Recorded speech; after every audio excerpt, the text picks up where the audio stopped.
ഈ പുതിയ ദിവസത്തിൽ എല്ലാവർക്കും പ്രഭാതവന്ദനങ്ങൾ അറിയിക്കുന്നു. ഇന്നത്തെ ദിവസം എല്ലാവർക്കും അനുഗ്രഹമാകട്ടെ എന്ന് ആശംസിക്കുന്നു.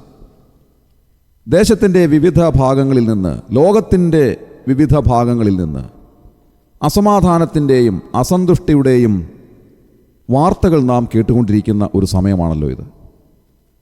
ഒരു പക്ഷേ ലോകത്തിൻ്റെ വിവിധ ഭാഗങ്ങളിലുള്ള മറ്റു പല രാജ്യങ്ങളിലുള്ള നമ്മുടെ പ്രിയമുള്ളവരെ ഓർത്ത് നാം വല്ലാതെ വേവലാതിപ്പെടുന്ന ഒരു സമയം കൂടെ ആയിരിക്കാം.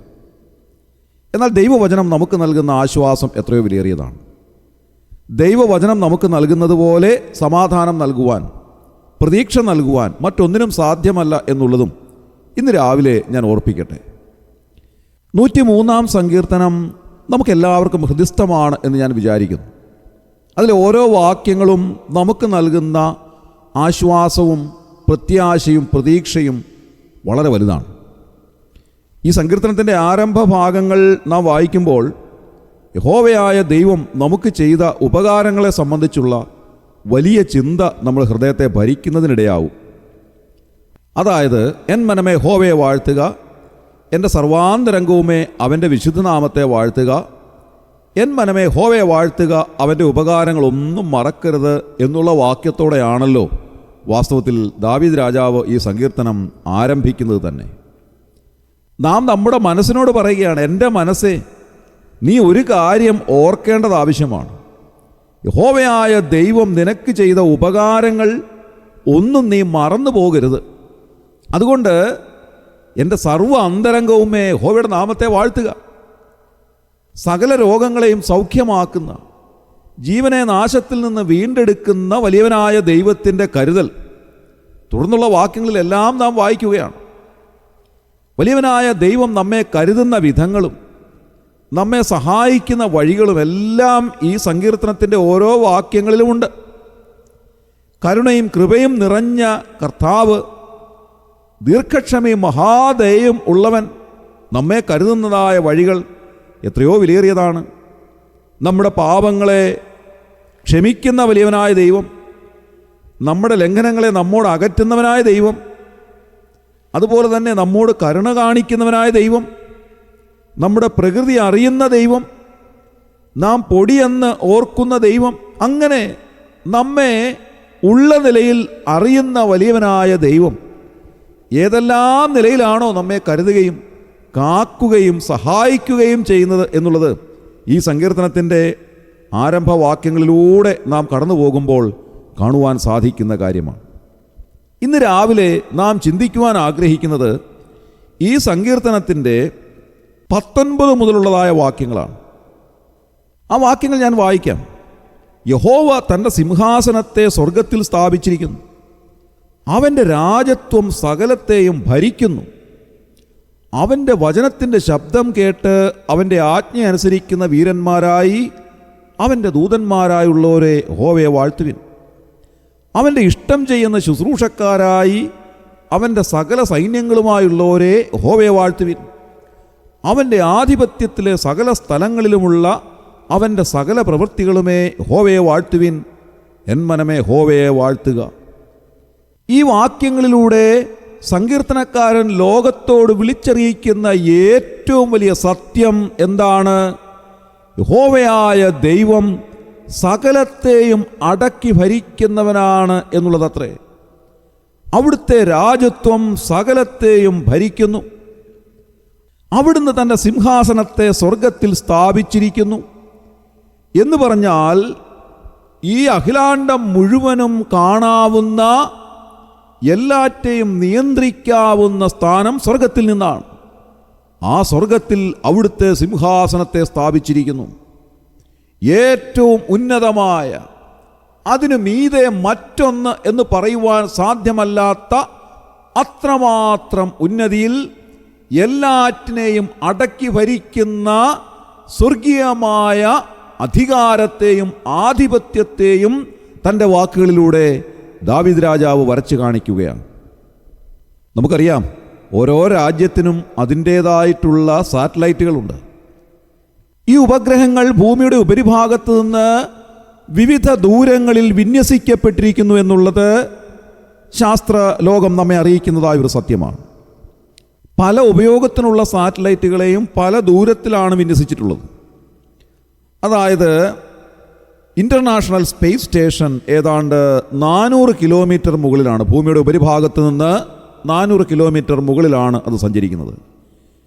ഓരോ 90 മിനിറ്റിലും അത് ഭൂമിയെ വലം വെച്ച് പോകുന്നു. അത്രമാത്രം സ്പീഡിലാണ് അത് സഞ്ചരിക്കുന്നത്. അതേപോലെ തന്നെ മീഡിയം എർത്ത് ഓർബിറ്റ് ഉണ്ട്. അതിലൂടെ സഞ്ചരിക്കുന്നതാണെങ്കിൽ 2000 മുതൽ 35,786 കിലോമീറ്റർ വരെ ദൂരമുള്ള ഓർബിറ്റിലൂടെ സഞ്ചരിക്കുന്ന ഉപഗ്രഹങ്ങളുണ്ട്. അതായത് നമ്മുടെ GPS പോലെയുള്ള സങ്കേതങ്ങൾ അങ്ങനെയുള്ള ഉപഗ്രഹങ്ങളുമായിട്ടാണ് കണക്ട് ചെയ്തിട്ടുള്ളത്. നോക്കുക, ഭൂമിയിൽ നിന്ന് എത്രമാത്രം ഉയരത്തിലാണ് ഈ ഉപഗ്രഹങ്ങൾ നിലകൊള്ളുന്നത്. അവിടെ നിന്നുകൊണ്ട് ഭൂമിയുടെ ചിത്രമെടുക്കുന്നു. ഭൂമിയുടെ മേൽ എപ്പോഴും ഒരു ദൃഷ്ടി കൊടുത്തുകൊണ്ട് ഭൂമിയിലുള്ളതായ കാര്യങ്ങൾ ഓരോ സെക്കൻഡിലും അനലൈസ് ചെയ്യുവാൻ അതിന് സാധിക്കുന്നു. നമുക്കറിയാം, വാഹനങ്ങളിൽ നാം സഞ്ചരിക്കുമ്പോൾ ഗ്ലോബൽ പൊസിഷനിങ് സിസ്റ്റമാണല്ലോ GPS എന്ന് പറയുന്നത്. ആ സങ്കേതം ഉപയോഗിക്കുമ്പോൾ എത്രമാത്രം കൃത്യതയോടുകൂടെയാണ് നമുക്ക് വഴി പറഞ്ഞു തരുന്നത്. അതിൻ്റെ കാരണം എന്താണ്? ഭൂമിയുടെ ഉപരിഭാഗത്ത് നിന്നുകൊണ്ട്, ഭൂമിയുടെ മുകളിൽ നിന്നുകൊണ്ട് നമ്മെ നിരീക്ഷിച്ചു കൊണ്ടിരിക്കുന്നതായ ഒരു ക്യാമറ കണ്ണതിനുണ്ട്. ആ കണ്ണിലൂടെ നമ്മെ നിരന്തരം നോക്കുന്നു. നാം എങ്ങോട്ടാണ് പോകേണ്ടുന്നത്, ഏത് വഴിയിലൂടെയാണ് നാം സഞ്ചരിക്കേണ്ടുന്നത്, ഇപ്പോൾ നാം എവിടെയായിട്ടുണ്ട്, നാം കൃത്യമായ പാതയിലൂടെ ആണോ സഞ്ചരിക്കുന്നത് എന്നിത്യാദി കാര്യങ്ങളെല്ലാം തന്നെ കൃത്യമായി കാണത്തക്ക നിലയിൽ ഭൂമിയുടെ പ്രതലത്തിൽ നിന്ന് വളരെയധികം ഉന്നതിയിൽ നിൽക്കുന്നതായ ഒരു സാറ്റലൈറ്റാണ് നമ്മെ നിയന്ത്രിക്കുന്നത് എന്ന് ചിന്തിക്കുവാൻ നമുക്ക് സാധിക്കണം. അതായത് അധികാരം അല്ലെങ്കിൽ നിയന്ത്രണം എന്ന് പറയുന്നത് ഉന്നതിയുടെ അടിസ്ഥാനത്തിലാണ് എന്ന് നാം ചിന്തിക്കേണ്ടതായിട്ടുണ്ട്. നമുക്കറിയാം, ഓരോ സംവിധാനങ്ങൾക്കും അതിൻ്റേതായിട്ടുള്ള അധികാര സ്ഥാനങ്ങളുണ്ട്. ഒരു ചെറിയ സംഘടനയുടെ ഉദാഹരണം തന്നെ നോക്കുക. അതിലെ സാധാരണക്കാരായിട്ടുള്ള അംഗങ്ങളുണ്ടാകാം. ആ സംഘടനയുടെ മേൽ അധികാരമുള്ള വിവിധ സ്ഥാനങ്ങൾ അതിൻ്റെ മീതെയുണ്ട്. ആ രാജ്യത്തിലെ പൗരന്മാരുണ്ട്. ആ പൗരന്മാരുടെ മേൽ അധികാരം പ്രയോഗിക്കുവാൻ സാധിക്കുന്ന വിവിധ ഭരണതലങ്ങളിലുള്ളവരുണ്ട്. അതിൻ്റെ ഏറ്റവും മീതെയുള്ള അധികാര സ്ഥാനങ്ങളുണ്ട്. അങ്ങനെ രാജ്യങ്ങളുടെ മേൽ, ലോകരാജ്യങ്ങളുടെ മേൽ എല്ലാം അധികാര സ്ഥാനങ്ങളുണ്ട്. ഈ ലോകരാജ്യങ്ങളെല്ലാം കാണുന്ന ക്യാമറ കണ്ണുകളാണല്ലോ ഞാൻ മുൻപേ ഓർമ്മിപ്പിച്ചതായ ഈ സാറ്റലൈറ്റുകളുടെ ക്യാമറ കണ്ണുകൾ. അങ്ങനെ മനുഷ്യൻ്റെ നിയന്ത്രണത്തിലുള്ളതായ കാര്യങ്ങൾ ഭൂമിയുടെ ഉപരിഭാഗത്ത് നിന്ന് 35,000 കിലോമീറ്ററോളം ഉയരത്തിൽ വരെ സ്ഥാപിച്ചു വച്ചിരിക്കുന്നതായ ഒരു സമയമാണല്ലോ ഇത്. എന്നാൽ ദൈവവചനം നമ്മോട് പറയുന്നതായ ഒരു സത്യം, ഇതിൻ്റെ എല്ലാം മീതെയാണ് വലിയവനായ ദൈവത്തിൻ്റെ സിംഹാസനം. ആ സിംഹാസനം എവിടെയാണ് സ്ഥാപിച്ചിരിക്കുന്നത്? സ്വർഗത്തിൽ സ്ഥാപിച്ചിരിക്കുന്നു. അതാണ് 103-ാം സങ്കീർത്തനം 19-ാം വാക്യത്തിൽ നാം കാണുന്നത്. യഹോവ തൻ്റെ സിംഹാസനത്തെ സ്വർഗത്തിൽ സ്ഥാപിച്ചിരിക്കുന്നു, അവൻ്റെ രാജത്വം സകലത്തെയും ഭരിക്കുന്നു. ഇന്ന് രാവിലെ ഈ ഒരു കാര്യം ഊന്നിപ്പറയുവാൻ ഞാൻ ആഗ്രഹിക്കുകയാണ്.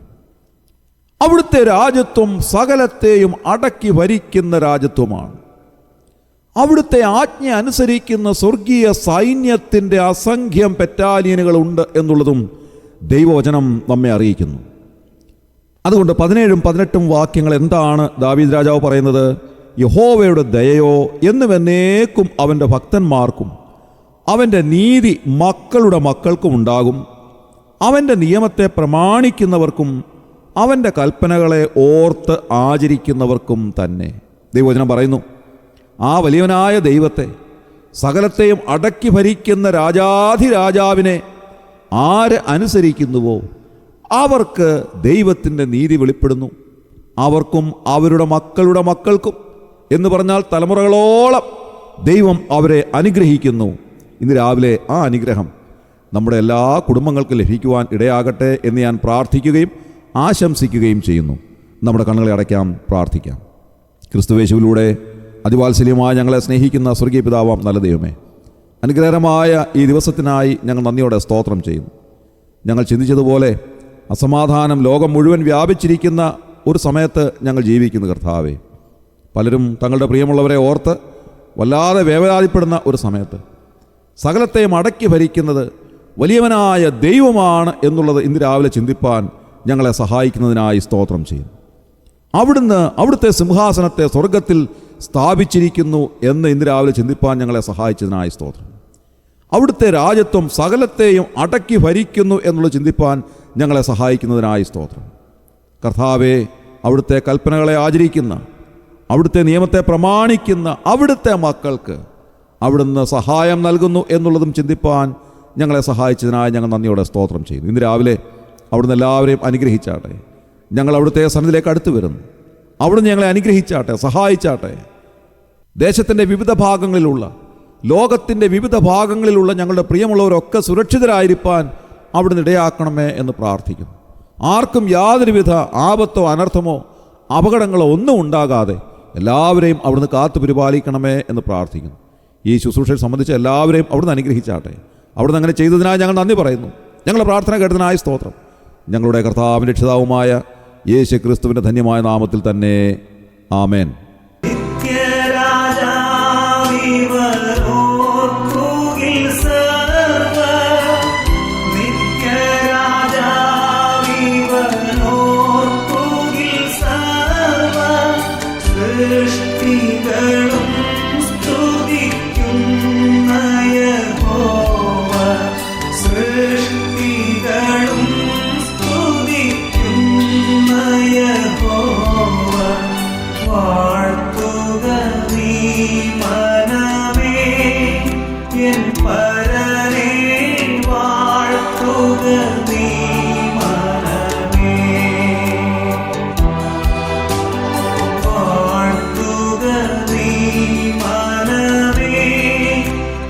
പരനെ വാഴ്ത്തുക